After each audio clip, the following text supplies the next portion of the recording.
이 시간 함께 읽을 말씀 에베소서 6장 5절로부터 9절까지 말씀입니다.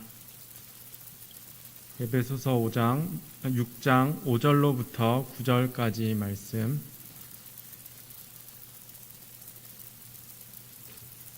한 절씩 교독하여 읽겠습니다. 종들아, 두려워하고 떨며 성실한 마음으로 육체의 상전에게 순종하기를 그리스도께 하듯 하라.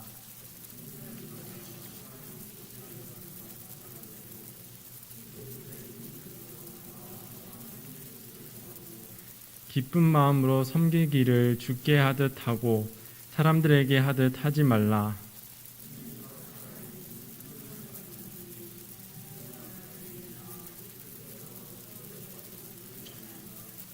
상전들아, 너희도 그들에게 이와 같이 하고 위협을 그치라.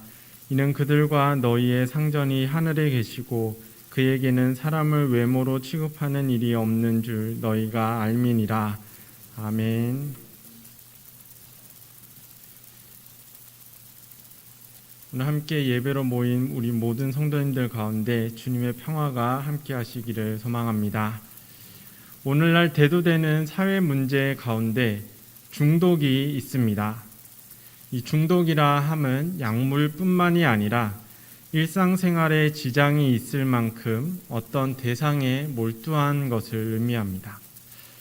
스트레스를 푸는 게임이나 손쉽게 정보를 찾을 수 있는 스마트폰 등은 잘 활용하면 우리에게 득이 되는 대상들입니다. 하지만 게임 중독, 스마트폰 중독 등으로 수단이 되어야 하는 대상이 목적이 되어버리면 일상생활이 어려울 만큼 득보다 실이 더 커집니다. 이러한 중독과 비슷한 의미의 단어 중에 또한 노예가 있습니다. 이 역시도 돈의 노예, 권력의 노예 등 어떤 대상을 위해 마땅한 것을 포기하거나 상실한 상태를 의미합니다. 실리나 성취에 대한 욕구는 일의 원동력이 되기도 하지만 이것만을 위한 삶은 인간성의 상실로 이어지기 마련입니다.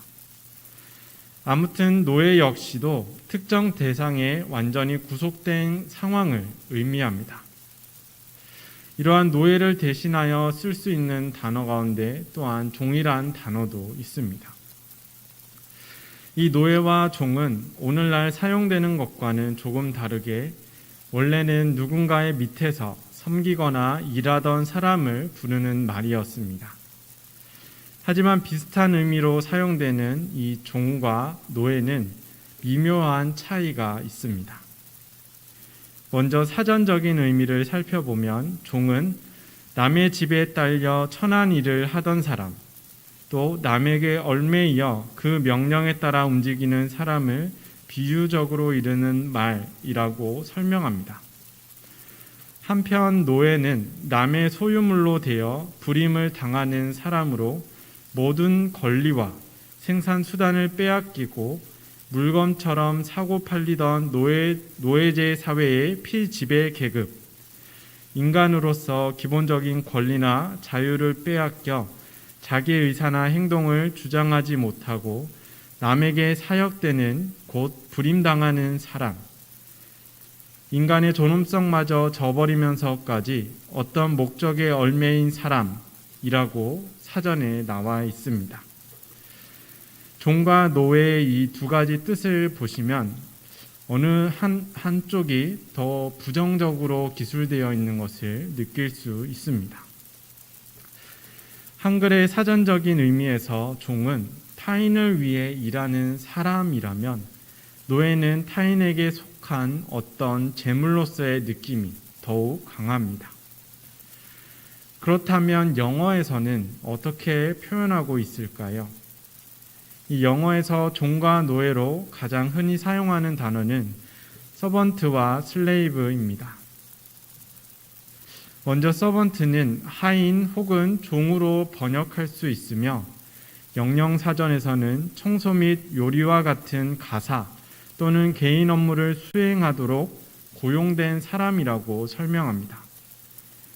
한편 주로 노예로 번역되는 슬레이브는 영령사전에서 법적으로 타인에게 속하여져서 돈을 받지 않고 일하도록 강제되는 사람이라고 설명합니다. 전자가 타인에 의해서 고용된 사람인 반면 후자는 타인에게 구속된 사람임을 이야기합니다. 인격과 자율성에 있어서 분명한 차이가 보이죠. 이렇게 한글과 영어의 의미에서 보이는 미묘한 차이처럼 종과 노예라는 단어 역시 실제 사용에 있어서도 느낌이 사뭇 다릅니다. 종살이와 노예 생활이라는 단어만을 비교해 보아도 풍기는 느낌이 다르게 느껴집니다. 종살이는 하인처럼 일정한 보수를 받으며 한 집에 소속되어 일하는 사람의 모습이 떠오릅니다. 반면 노예 생활이라 함은 우선 모종의 이유로 끌려가거나 팔려가서 아무런 보수 없이 노역을 하는 상황이 떠오릅니다. 우리 성도님들께서는 어떻게 생각하시나요? 이러한 미묘한 차이 때문에 성경에서는 주로 노예라는 단어 대신에 상대적으로 조금은 긍정적인 종이라는 단어를 사용합니다. 특히 한글 성경에서는 거의 대부분의 단어들이 종이라는 단어로 번역되어 있습니다. 하지만 성경의 원어적인 의미상 어느 뜻에 더 가까운지는 한번 생각해 볼 문제입니다. 신약 성경을 기록한 고대 헬라어에도 종과 노예를 뜻하는 여러 단어들이 있습니다. 고대 그리스의 문학가인 호메로스, 또 헤시오도스, 테오그니스는 그들의 작품에서 노예를 드모스라고 불렀습니다. 이 드모스라는 뜻은 전리품으로서의 노예를 의미합니다. 즉 금전적인 거래나 전쟁의 승리로서 쟁취하였다라는 것입니다. 또한 자주 사용한 단어로 안드라포돈이 있습니다. 헬라어로 가축을 뜻하는 단어 가운데 테트라푸스라는 단어가 있습니다. 이는 숫자 4를 뜻하는 테트라와 발을 뜻하는 푸스를 합친 단어로서 직역하면 4발 달린 것 정도의 의미가 됩니다. 종 혹은 노예를 칭하던 안트라포도는 이와 같은 형태의 단어입니다. 안드라포도는 사람을 뜻하는 아네르와 다리를 뜻하는 푸스를 합친 것으로 역시 직역하면 사람의 발을 가진 것이 됩니다. 이 사람의 발을 가졌다라는 것은 곧 그가 사람이 아님을 전제하고 있습니다. 사람은 아니지만 사람과 같은 발을 가진 존재라는 것입니다. 또 다른 단어로는 위케테스가 있습니다. 위케테스는 주로 집안에서 일하는 자들을 부르던 말인데 보잘것없거나 하찮다라는 의미를 내포하고 있습니다. 정리하여 보면 당시 종 혹은 노예에 대한 평가나 인식은 일하는 사람보다는 도구나 재산으로서의 가치가 더욱 컸다라는 것을 이들 단어들을 통해 생각해 볼 수 있습니다. 따라서 종과 노예를 뜻하는 대부분의 헬라어 단어들은 우리말로 종보다는 노예의 의미에 더 가깝다는 것입니다. 이는 오늘 본문에서 종으로 번역된 헬라어 둘로스 역시 마찬가지입니다. 둘로스는 로마의 자유민에 반대되는 용어로서 당시 종과 노예를 칭할 때 흔히 사용하던 단어입니다.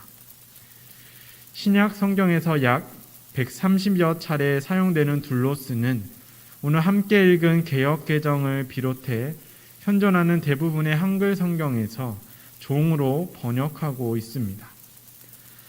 아마도 성경에는 하나님의 종이라는 표현이 많다 보니 정서적으로 약간 순화된 번역을 택한 것으로 생각할 수 있습니다.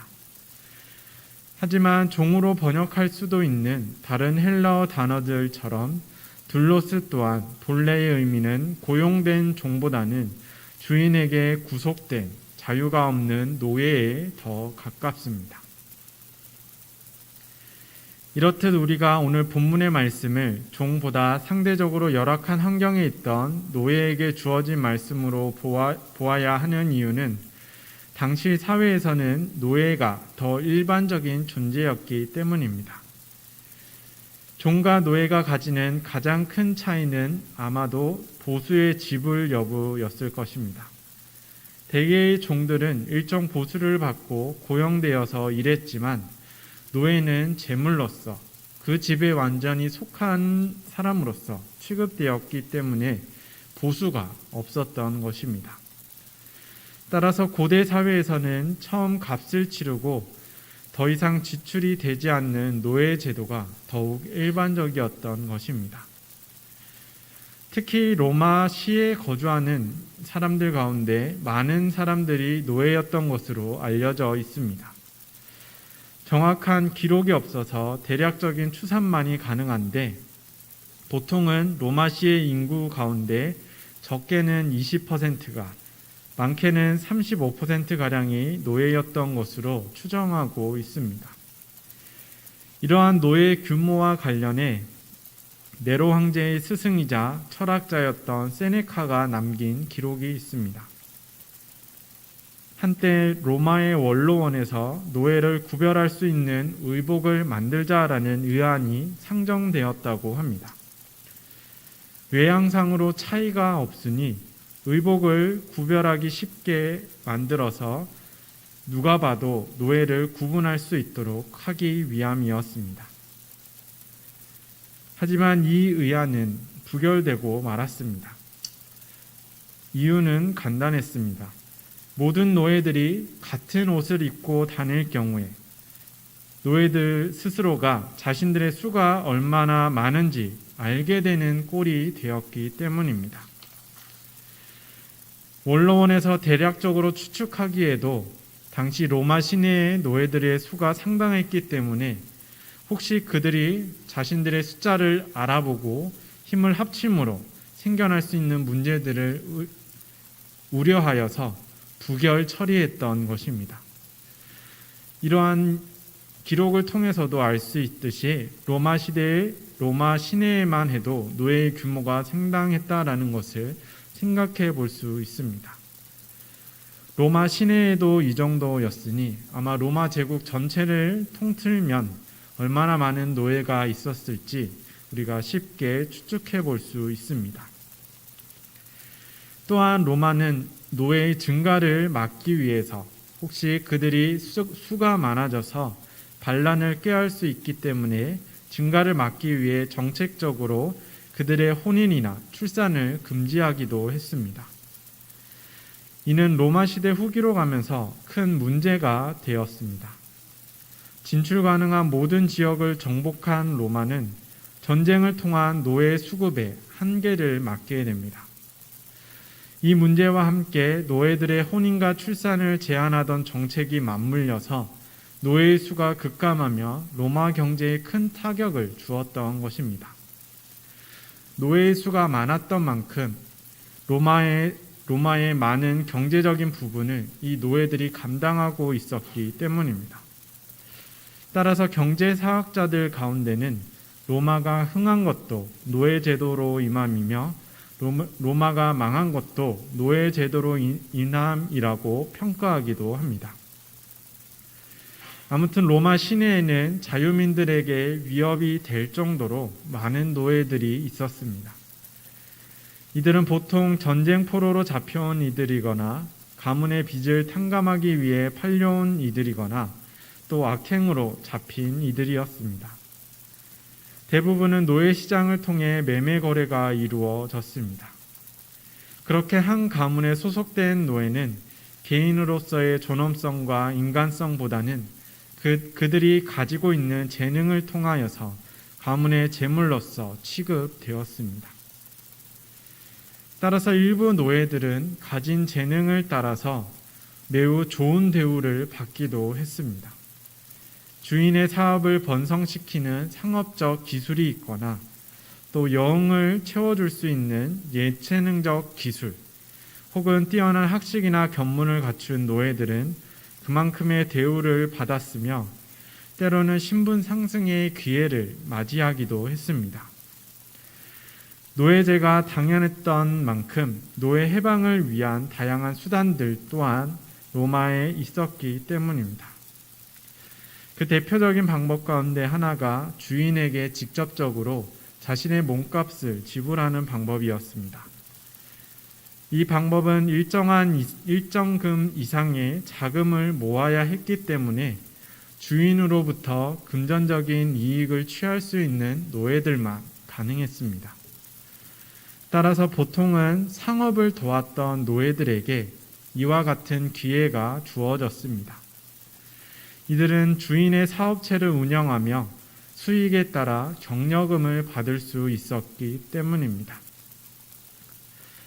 노예를 해방하는 또 다른 방법은 신에게 값을 치르는 방법도 있었습니다. 이는 노예의 소속을 주인에게서 다시 신에게로 돌리는 것이었습니다. 쉽게 이해하면 사람의 자격을 신으로부터 사게 되는 것입니다. 이론상으로는 주인이 신에게 노예를 팔아야 했기 때문에 전적으로 주인의 자비를 통해서만 이와 같은 노예 해방이 가능했습니다. 또 다른 방법으로는 법정 재판을 통한 방법도 있었습니다. 당시 노예들에게는 주인을 위해서 반드시 이행해야 하는 의무들이 있었습니다. 이러한 의무를 다하지 않은 노예는 주인으로부터 처벌을 받기도 했지만 법정에 세워서 벌을 내릴 수도 있었습니다. 이렇게 법정에 고발되어 섰을 때 그 노예가 아무런 혐의가 없는 것으로 곧 주인에 대한 의무를 다하고 있었던 것으로 판결이 나면 그 노예는 자유민이 되는 기회를 얻을 수 있었다고 합니다. 따라서 이것을 이용하여서 일부러 아무 잘못 없는 자신의 노예를 고소하고 무혐의 판결을 받음으로써 그 노예를 자유민으로 만들어주기도 했던 것입니다. 이렇게 해방된 이들은 해방노예로 불리며 원래 주인의 영향 아래 있기는 했지만 로마의 자유민으로서 살아갈 수 있게 되었습니다. 하지만 이와 같이 해방될 수 있는 노예는 주인의 신뢰를 얻을 수 있는 극히 소수의, 그것도 로마 시내에 거주하는 노예들에게만 해당하는 사례였습니다. 대부분의 노예들은 제물로서 취급을 받아야 했습니다. 망가진 물품을 교체하듯이 병에 걸리거나 크게 다친 노예들은 버림받는 일이 다반사였습니다. 또한 좁은 숙소에서 적은 음식으로 생활하기도 했으며 주인의 변덕으로 가혹한 체벌을 당하거나 또한 주인의 단순한 여흥을 위해서 그 목숨이나 또 그 육신을 희생당하기도 했습니다. 그렇다고 그들이 주인에게 폭력을 행사할 수는 없었습니다. 이 노예들에게는 주인의 생명을 지켜야 하는 의무가 또한 있었기 때문입니다. 기록에 따르면 어느 귀족이 살해를 당하자 그 주인을 지키지 못했다는 이유로 당시 귀족의 집에 머물던 노예 400명이 한 번에 사형당하기도 했습니다. 이러할진대 주인을 다치게 하거나 또 주인을 해했을 경우에는 얼마나 큰 형벌이 가해졌을지 우리가 또한 생각해 볼 수 있습니다. 이처럼 많은 노예들이 사람이 아닌 재물 또는 물건으로서 취급을 받으며 주인이 시키는 일을 수행하는 도구로서 살아갔던 것입니다. 그러한 가운데서 노예들이 가질 수 있는 희망은 아무것도 없었던 것입니다. 이렇게 열악한 환경 속에도 불구하고 초대교회 교인들 중에는 그리스도를 영접한 노예 신분의 사람들도 제법 있었습니다. 일반적으로 주인 가문이 신앙을 가지게 되면 자연스럽게 영향을 받는 경우가 많았습니다. 초대교회 당시에는 지금처럼 예배를 드리는 별도의 건물이 없었습니다. 교회라는 건물이 따로 세워져 있지 않았다라는 것입니다. 따라서 흔히 가정교회라고 부르는 형태로 성도들의 집을 예배처로 삼아 모여야 했습니다. 일부에서는 집을 예배처로서 헌물하는 경우도 있었습니다.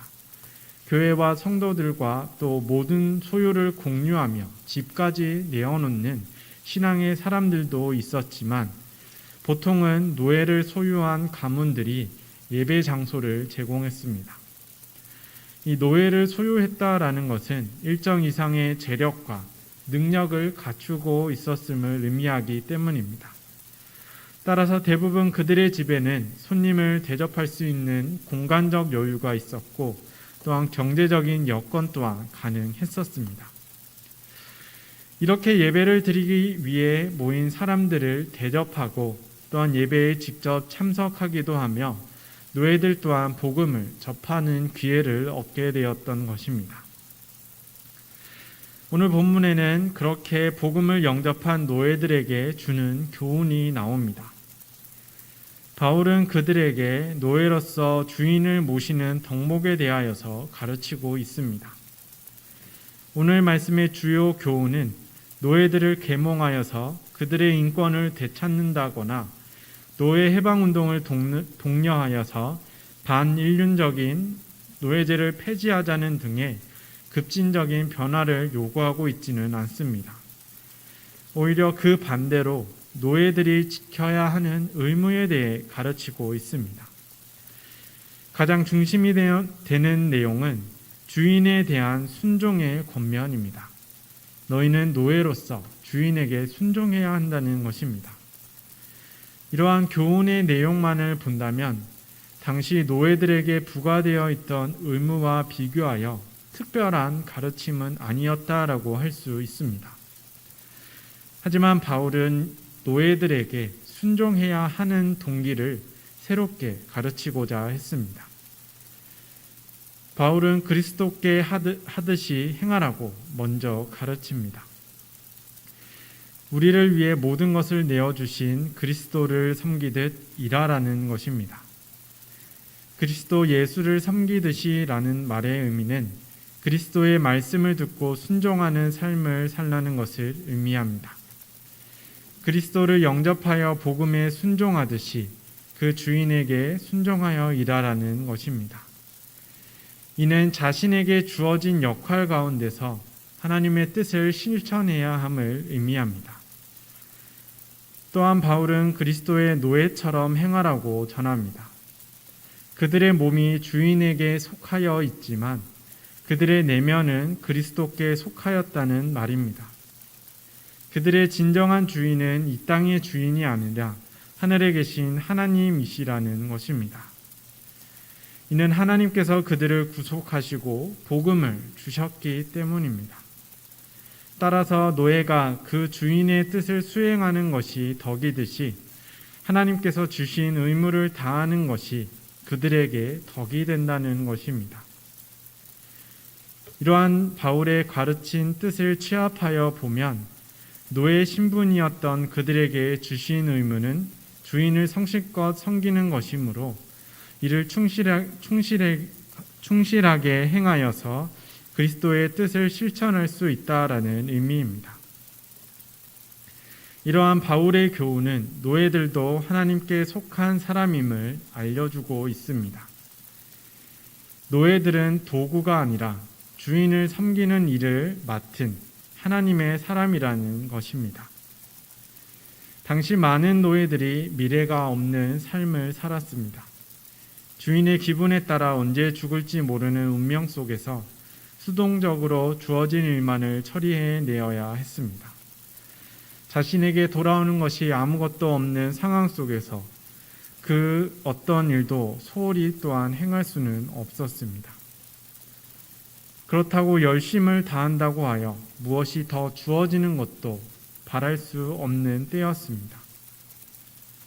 하지만 그리스도를 영접함으로 구원의 은혜를 받은 이들은 삶의 목적을 다시 되찾게 되었습니다.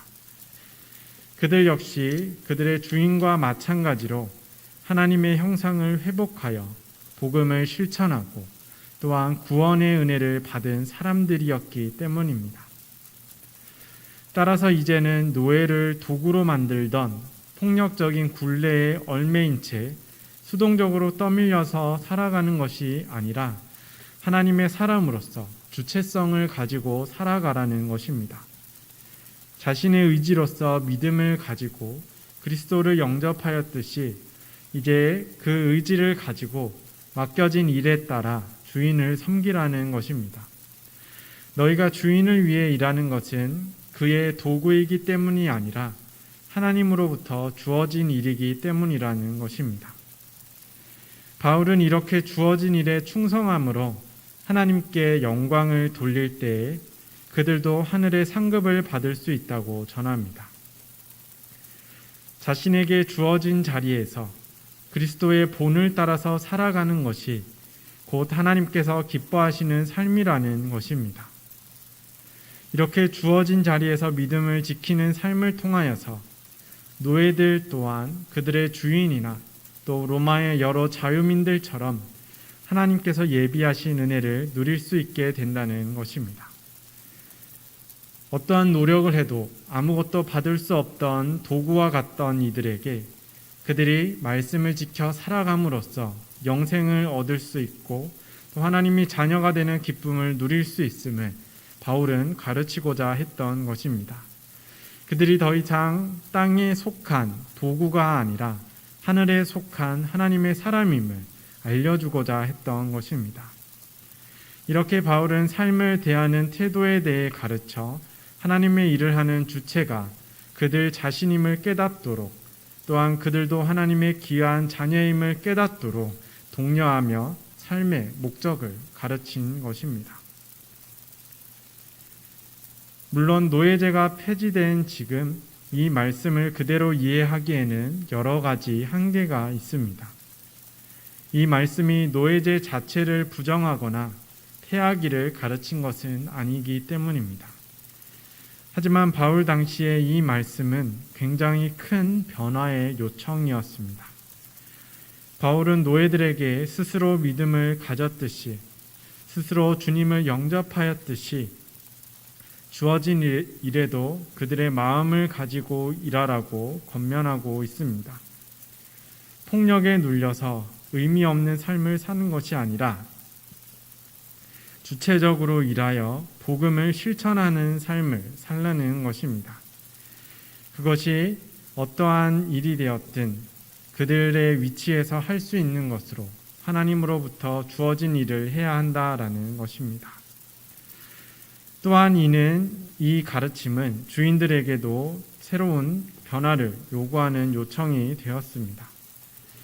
노예의 주인들에게는 노예가 더 이상 그들의 전리품이나 사람의 다리를 가진 도구가 아니라는 가르침이 되었습니다. 노예들 역시 우리와 같이 하나님의 형상을 받은 사람이며 하나님의 백성이기 때문에 그들을 함부로 대해서는 안 된다라는 것입니다. 특히 오늘 말씀의 마지막 구절을 통하여서 노예들에게 주던 이 교훈은 주인들을 가르치는 교훈으로 바뀌게 됩니다. 이에 대한 말씀은 다음 수요 예배 시간에 함께 나누도록 하겠습니다. 오늘 말씀을 통해 노예들의 삶의 환경이 극적으로 변하지는 않았을 것입니다. 하지만 삶을 대하는 노예들의 태도는 분명하게 바뀌었으리라 생각됩니다. 억지로 떠밀려 하는 일과 자발적으로 하는 일에는 큰 차이가 있지요. 굳은 일이라고 할지라도 자신의 의지로서 임한다면 그 일에서 기쁨을 찾을 수 있습니다. 하지만 반대의 경우로 세상에서 인정받는 어떤 일을 하더라도 자신의 의지가 아니라 억지로 떠밀려서 또 혹은 다른 누군가의 강압에 의해서 하게 된다면 기쁨을 찾을 수는 없습니다. 바울은 노예들이 그리스도인으로서의 삶의 의미를 되찾기를 바랐습니다. 그래서 그들을 위해서 하나님 안에서 자유를 누리는 삶과 또한 장차 누리게 될 기쁨에 대해서 가르쳤던 것입니다. 그리고 그 기쁨을 바라며 주어진 자리에서 믿음을 지키고 또한 하나님의 뜻을 실천하여 살아가도록 권면하였던 것입니다. 이 말씀처럼 우리 또한 주인 되신 하나님의 뜻에 따라 순종하여 살아갈 수 있기를 바랍니다. 순종하여 산다라는 것은 절대적인 형태의 모범 틀을 만들고 그 안에 똑같이 우리를 우겨넣는 것과는 다릅니다. 우리에게 주어진 자리와 또 우리가 주님 안에서 해야 하는 역할들이 각기 다르기 때문입니다. 따라서 우리는 매 순간 그리스도인으로서 의식을 가지고 주어진 상황 속에서 하나님의 뜻을 실천할 수 있어야 합니다. 우리는 앞으로도 계속해서 하나님께서 우리에게 허락하신 자리에서 우리의 삶을 이어갈 것입니다. 그 가운데서 또한 우리 각자를 통해서 이루실 하나님의 뜻과 계획이 있을 줄로 믿습니다. 그 속에서 우리는 그리스도인이라는 이름이 우리에게 더욱더 큰 기쁨이 될 수 있기를 바랍니다. 우리가 하나님의 뜻에 따라서 온전히 순종하여 실천하여 나아갈 때 마침내 그리스도인이라는 그 이름이 우리에게 큰 기쁨으로써 다가오게 될 것입니다. 그리고 그 기쁨을 통하여서 또한 하나님의 뜻을 이 땅 가운데 온전히 세워나갈 수 있는 귀한 믿음의 사람들이 될 줄로 믿습니다. 이 귀한 은혜가 우리 가운데 하나님의 노예된 또 하나님의 자녀된 우리 가운데 언제나 함께하기를 주님의 이름으로 축원드립니다. 함께 기도드리겠습니다. 사랑과 은혜가 풍성하신 하나님, 죄의 노예였던 우리를 그리스도를 통하여서 대속하여 주신 은혜에 감사드립니다. 이제는 우리가 죄의 노예가 아닌 하나님의 노예로서 살며 하나님의 뜻을 실천하기에 부족함이 없도록 인도하여 주옵소서.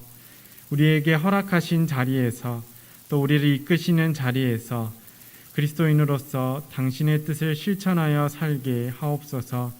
그 자리가 어떤 자리가 되었든지 또 우리에게 주어진 어떤 일이 되었든지 그것이 하나님께서 바라시는 뜻, 또 하나님께서 우리를 통하여서 이루시고자 하는 뜻이거든 우리가 그곳에 순종하여 나아갈 수 있도록 우리를 붙들어 주옵소서.